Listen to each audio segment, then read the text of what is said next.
Everybody, कैसे हो आप सब। मेरा नाम दिव्या है और मैं आप सब के लिए आज बीए फर्स्ट ईयर का हिंदी लेके आ रही हूँ, जिसमें आज का टॉपिक है हिंदी गद्य का विकास और एक दृष्टि में।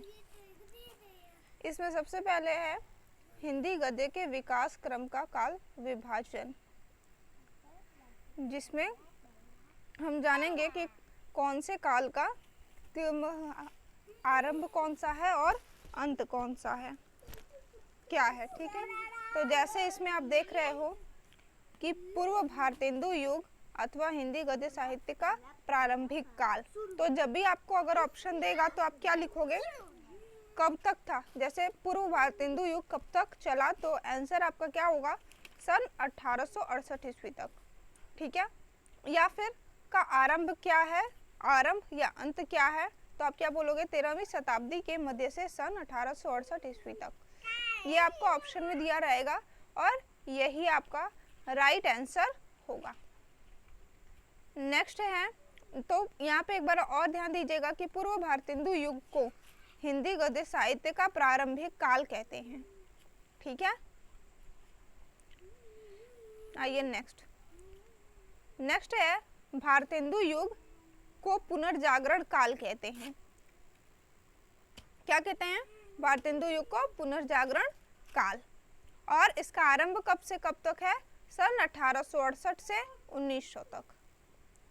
कब से है, 1868 ईस्वी से लेकर के 1900 ईस्वी तक। उसके बाद क्या चलता है, द्विवेदी युग। द्विवेदी युग कब से स्टार्ट हुआ है, सन 1900 ईस्वी से लेकर के 1922 ईस्वी तक। ठीक है, उसके बाद आता है शुक्ल युग। शुक्ल युग को छायावादी युग भी कहते हैं। तो कंफ्यूजन नहीं रहना चाहिए आपका कि अगर आपसे पूछ दे कि छायावादी युग कब से कब तक चला था, तो 1919 से लेकर के 1938 ईस्वी तक क्या चला है, छायावादी युग चला है। ठीक है, या फिर शुक्ल युग का काल कब से कब तक रहा है, 1919 से लेकर के 1938 ईस्वी तक। और उसके बाद है छायावादोत्तर युग। छायावादोत्तर युग सन 1938 से लेकर के अब तक जो चल रहा है वो क्या है, छायावादोत्तर युग चल रहा है। अब इसके बाद आता है हिंदी की बोलियां। इसमें हम जानेंगे कि उपभाषाएं और बोलियां कहाँ की बोली है। पश्चिमी हिंदी में क्या बोला जाता है, तो उसमें पहला नंबर पर है खड़ी बोली बोला जाता है, दूसरा है ब्रजभाषा बोला जाता है, तीसरा नंबर पर हरियाणी बोली बोली जाती है, जिसको कि वहाँ के लोग बांगरू भी कहते हैं, और चौथा नंबर पर है बुंदेली। ये कहाँ बोला जाता है, पश्चिमी हिंदी में बोला जाता है। ये भी बहुत इंपॉर्टेंट क्वेश्चन है, एक बार फिर से हम रिपीट करेंगे। पश्चिमी हिंदी में क्या बोला जाता है, खड़ी बोली बोला जाता है, ब्रजभाषा बोला जाता है, हरियाणवी बोला जाता है, हरियाणवी को बांगरू भी ऑप्शन में आपको दे सकता है, और चौथे नंबर पर आता है बुंदेली बोली। ठीक है, अगला है पूर्वी हिंदी। पूर्वी हिंदी मतलब पूर्वी हिंदी में अवधी बोली बोली जाती है, बघेली बोली जाती है और छत्तीसगढ़ी बोली जाती है। राजस्थानी हिंदी क्या है, मारवाड़ी, जयपुरिया और मेवाती और मालवी।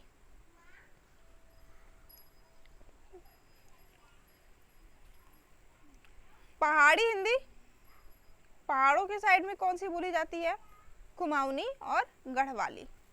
बिहारी में भोजपुरी, मैथिली और मगही।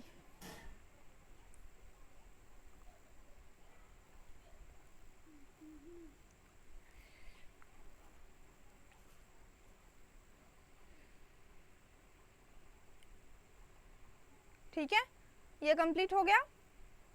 नेक्स्ट है, अब हम जानेंगे विविध गद्य विधाओं की प्रथम रचना। तो जैसे कि इसमें सबसे पहला नाटक कौन सा है, उसके रचनाकार कौन है, ये चीजें हम इसमें देखेंगे। तो पहले नंबर पर है खड़ी बोली हिंदी की प्रथम रचना कौन सी है? खड़ी बोली हिंदी की प्रथम रचना गोरा बादल की कथा, और इसको लिखा किसने है? जटमल ने। सेकंड नंबर पर है हिंदी का प्रथम नाटक कौन सा है? तो आप सबको अच्छे से याद होगा, नहुष, और इसको लिखा किसने है? गोपाल चंद्र दास ने लिखा है। गोपाल चंद्र का पूरा नाम है गोपाल चंद्र गिरधर दास। थर्ड है कि हिंदी का प्रथम उपन्यास कौन सा है? इसमें है परीक्षा गुरु। हिंदी का प्रथम उपन्यास कौन सा है? परीक्षा गुरु, और इसको लिखने वाले कौन है? लाला श्रीनिवास दास। फोर्थ नंबर पर है हिंदी की प्रथम कहानी कौन सी है? ये आपको ऑप्शन में दे देगा, 4 ऑप्शन पूछेगा और उसमें से एक राइट ऑप्शन होगा। राइट ऑप्शन क्या होगा? इंदुमती। और इंदुमती को लिखने वाले कौन है? तो किशोरी लाल गोस्वामी जी इंदुमती को लिखने वाले हैं। इंदुमती क्या है? हिंदी की प्रथम कहानी। 5वां नंबर पर है हिंदी का प्रथम यात्रा वृत्त। हालांकि कम पूछा जाता है, लेकिन ये भी बहुत इंपॉर्टेंट है आपके लिए। और हिंदी की प्रथम यात्रा वृत्त कौन से है? सरयू की पार की यात्रा। सरयू पार की यात्रा, और इसके रचयिता हैं भारतेंदु हरिश्चंद्र। तो एक बार खड़ी बोली हिंदी की प्रथम रचना गोरा बादल की कथा, नाटक नहुष, उसके बाद प्रथम उपन्यास परीक्षा गुरु, और प्रथम कहानी इंदुमती। यात्रा वृत्त कौन सा है? प्रथम सरयू पार की यात्रा।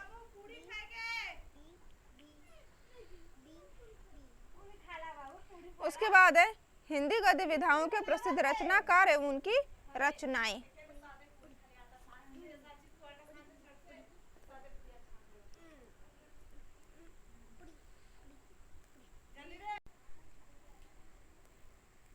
अब हम जानेंगे हिंदी गद्य विधाओं के प्रसिद्ध रचनाकार एवं उनकी रचनाएं।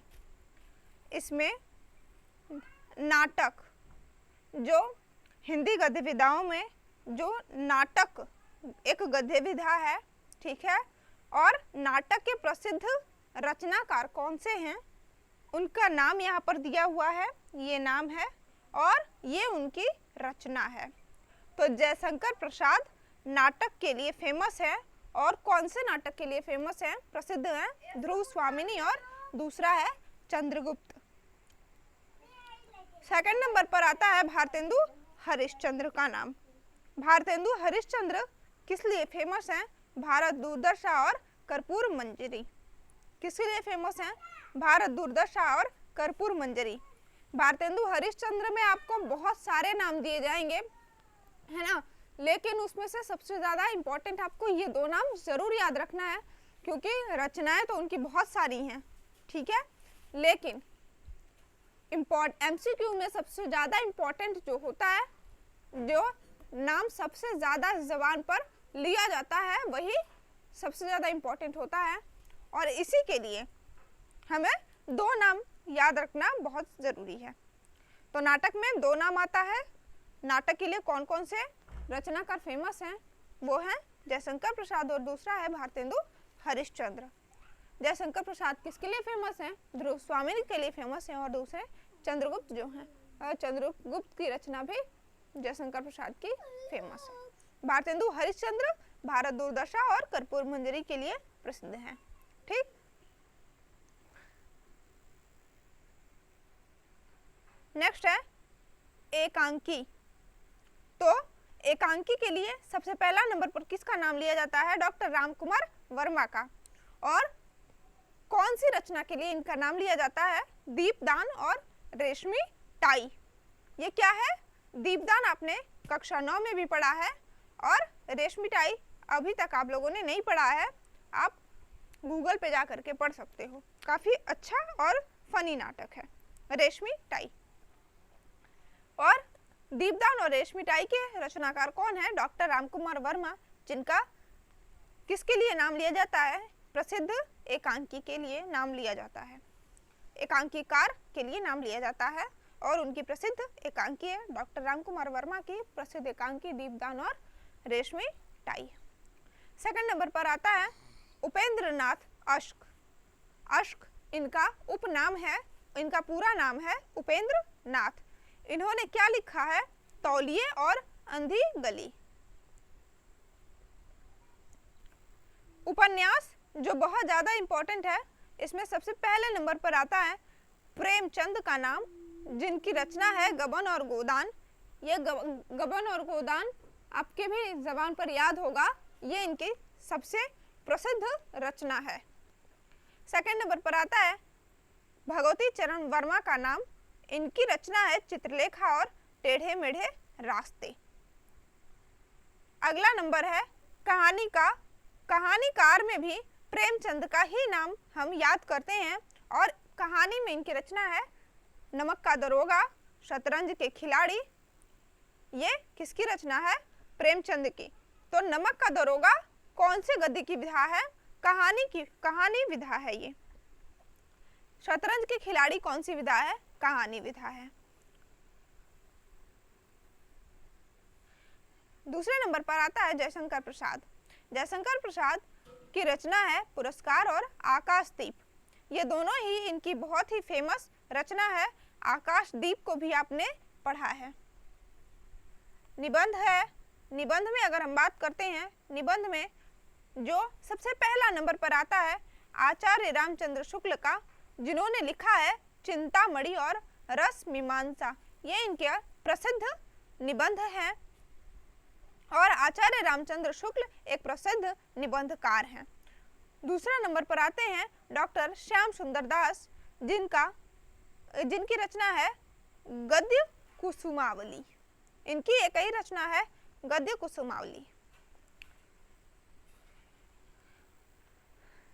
अगर हम आलोचना की बात कर रहे हैं, आलोचना विधा की, तो सबसे प्रसिद्ध आलोचनाकार हैं डॉक्टर श्याम सुंदर दास, जिन्होंने क्या लिखा है? साहित्यालोचना। सेकंड नंबर पर आते हैं डॉक्टर नागेंद्र, जिन्होंने क्या लिखा हुआ है? भारतीय सौंदर्य शास्त्र की भूमिका। आलोचना हालांकि कम पूछा जाता है, लेकिन फिर भी आपको ये याद होना चाहिए, क्योंकि अगर पूछ दिया तो गड़बड़ हो जाएगी, याद नहीं रहेगा। जीवनी पूछा जाता है। जीवनी सबसे प्रसिद्ध जीवनी लिखने वाले कौन है? अमृत राय।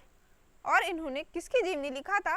कलम का सिपाही नामक टाइटल से इन्होंने अपनी जीवनी लिखी थी, और ये जीवनी किस पर आधारित थी? प्रेमचंद की जीवनी पर आधारित थी। तो आपसे ये भी पूछा जाता है कि कलम का सिपाही किसके जीवन पर आधारित है? तो प्रेमचंद के जीवन पर आधारित है। दूसरे नंबर पर जीवनी में नाम आता है विष्णु प्रभाकर जी का, जिन्होंने क्या लिखा था? आवारा मसीहा। और आवारा मसीहा किस पर आधारित है? शरद चंद्र की जीवनी पर आधारित है। अब बात करते हैं हरिवंश राय बच्चन का, आत्मकथा। आत्मकथा में सबसे पहला नाम आता है हरिवंश राय बच्चन का। आपने पढ़ा भी है 10th क्लास में, क्या भूलूं क्या याद करूं। और दूसरा है इनकी रचना बसेरे से दूर, जिसको कि 4 खंडों में प्रकाशित किया गया था। ये है आत्मकथा। सेकंड नंबर पर आते हैं यशपाल जी। यशपाल जी की आत्मकथा है सिंहावलोकन।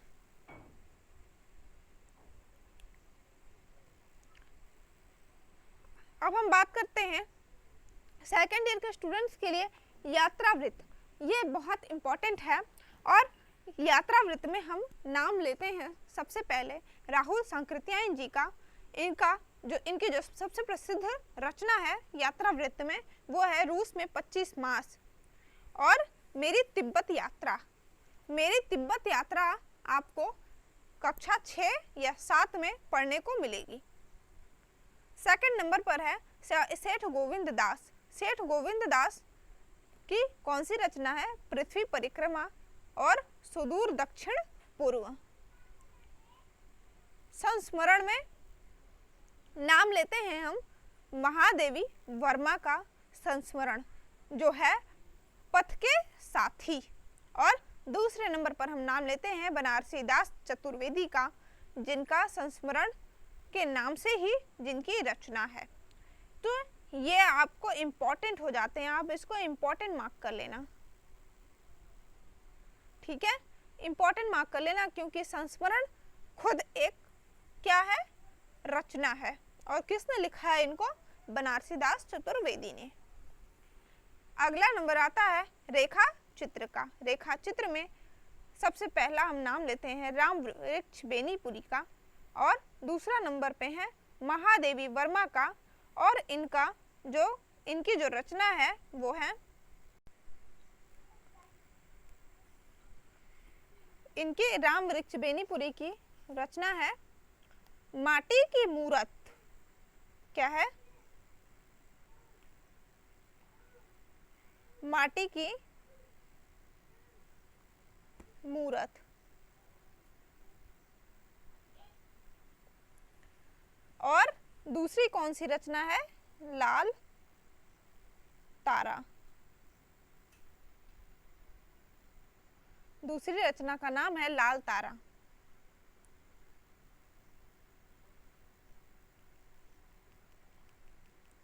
महादेवी वर्मा की बात करें तो महादेवी वर्मा के कौन सी रेखा चित्र सबसे प्रसिद्ध है, जो आपने पढ़ी भी है? आपको कोई नाम अगर पता हो तो आप मैसेज बॉक्स में डाल दीजिएगा। इसमें सबसे पहला नाम आता है अतीत के चलचित्र। कौन सा नाम आता है? अतीत के चलचित्र। आपको ये सब पढ़ करके ऐसा लग रहा होगा कि आपने ये सारी चीजें तो पहले भी पढ़ी हुई हैं, बस थोड़ा भूल गया था, है ना? क्योंकि जब हम एग्जाम दे के आते हैं तो हम क्या करते हैं कि चीजों को डिलीट मार देते हैं दिमाग से, पर अब हमें उसे दोबारा रीस्टोर करना पड़ेगा। क्या करना पड़ेगा? रीस्टोर करना पड़ेगा। दूसरा कौन सा है?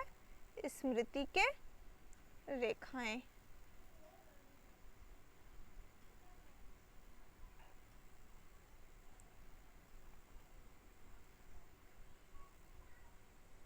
ठीक है, और कुछ इंपॉर्टेंट क्वेश्चन हम डिस्कस करेंगे इसमें, जैसे कि अभी हमने इतनी सारी चीजें पढ़ी हैं, हम रेखा चित्र तक पढ़े हैं, तो सबसे पहले तो हम ये जानेंगे कि किसको कहते क्या हैं। तो आइए स्टार्टिंग से स्टार्ट करते हैं। ये बहुत इंपॉर्टेंट है, क्योंकि आपको ये चीज़ पता होना चाहिए। ऑप्शन में भी दे देगा कि जैसे परिभाषा दे देगा, और कुछ गलत परिभाषाएं भी दे देंगे, तो आपको सही परिभाषा पर निशान लगाना होगा सही का। पहला है इसमें हमारा क्या है? नाटक, कि हम नाटक कहते किसको हैं, जिसका परिभाषा होगा कि रंगमंच पर अभिनय द्वारा प्रस्तुत करने की दृष्टि से लिखी गई एक से अधिक अंकों वाली गद्य रचना नाटक कहलाती है। ठीक है, इतना बड़ा तो ऑप्शन देगा नहीं, उसमें क्या पूछेगा? अधिक अंकों वाला कहलाता है नाटक, एकांकी, उपन्यास, कहानी, निबंध, ऐसे करके आपको ऑप्शन दे देगा। तो अधिक अंकों वाला क्या होता है? नाटक कहलाता है। और अगला नंबर आता है हमारा एकांकी का। एकांकी का संधि विच्छेद जब आप करेंगे तो एक और अंक, कौन सी संधि हो गई? दीर्घ संधि हो गई एकांकी में। और क्या हो जाएगा एकांकी का परिभाषा? एकांकी में कितने अंक होते हैं? एक ही अंक होता है। तो नाटक और एकांकी में क्या फर्क हुआ कि नाटक में कई सारे अंक होते हैं और एकांकी में मात्र एक अंक होते हैं। अब बात करते हैं उपन्यास की। उपन्यास किसको कहते हैं? तो किसी विस्तृत कथा वस्तु के पात्रों के चरित्र चित्रण, संवाद, घटनाक्रमों एवं निश्चित उद्देश्य को लक्ष्य में रखकर की जाने वाली गद्य रचना क्या कहलाती है? उपन्यास कहलाती है।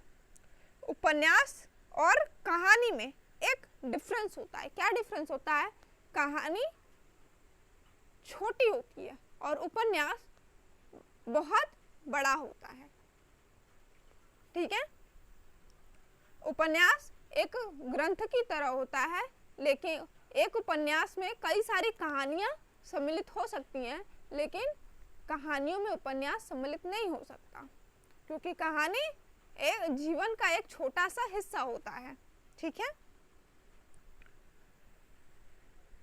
तो ये हो गया उपन्यास और कहानी में अंतर।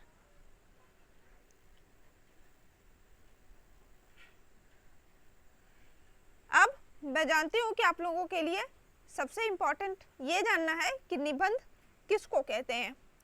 तो निबंध उस गद्य रचना को कहते हैं जिसमें लेखक किसी विषय पर अपने विचारों की स्वच्छ अभिव्यक्ति क्रमिक तथा प्रत्यक्ष रूप से करता है। मतलब निबंध में आप किसी भी चीज को अगर लिखना चाहते हो तो आप खुले दिमाग से लिख सकते हो। आप निबंध में आलोचना कर सकते हो, परंतु आलोचना एक निबंध कदापि नहीं होता है। तो आलोचना होता क्या है? किसी साहित्यिक रचना का भली भांति अध्ययन करके उसके गुण दोषों का विश्लेषण करना, उसकी रचना की आलोचना करना कहा जाता है। मतलब आलोचना करना मतलब गुण दोषों का विश्लेषण करना। आपको क्या याद रखना है कि गुण दोषों का विश्लेषण करना किस में आता है? निबंध में आता है या आलोचना में आता है? तो ये किस में आएगा? आलोचना में आएगा। पर गुण दोषों का विश्लेषण करने के बाद में जो बची हुई चीजें आती हैं वो आलोचना कहलाती हैं। पर जब आप गुण दोष का विश्लेषण कर रहे होते हैं वो किस में जाता है? निबंध में जाता है। कंफ्यूजन हो गया? चलो इस कंफ्यूजन को भी हम दूर करते हैं। कंफ्यूजन क्या है इसमें कि अभी हमने कहा कि ये चीज होती है, पर अभी कहा कि नहीं होती है। निबंध में होता है कि लेखक किसी विषय पर अपने विचारों को स्वच्छंद रूप से रख सकता है, फिर चाहे उसकी बुराई करे या उसकी बड़ाई करे ये डिपेंड नहीं करता। तो जहां पर हम विशेषता या गुण दोष जहां पर हेडिंग डाल करके नहीं लिखते हैं वो क्या कहलाता है? निबंध कहलाता है। पर जहां हम गुण और दोष देखना स्टार्ट करते हैं वो क्या कहलाता है? हमारा आलोचना के अंदर आता है। Confusion clear? अब आते हैं जीवनी और आत्मकथा को जानेंगे कि जीवनी किसे कहते हैं और आत्मकथा किसे कहते हैं। ये दोनों ही एक ही दूसरे पर डिपेंड है, लेकिन आत्मकथा और जीवनी में एक बहुत बड़ा डिफरेंस है। किसी व्यक्ति विशेष के जीवन की जन्म से लेकर मृत्यु तक प्रमुख घटनाओं के क्रमबद्ध विवरण को जीवनी कहते हैं।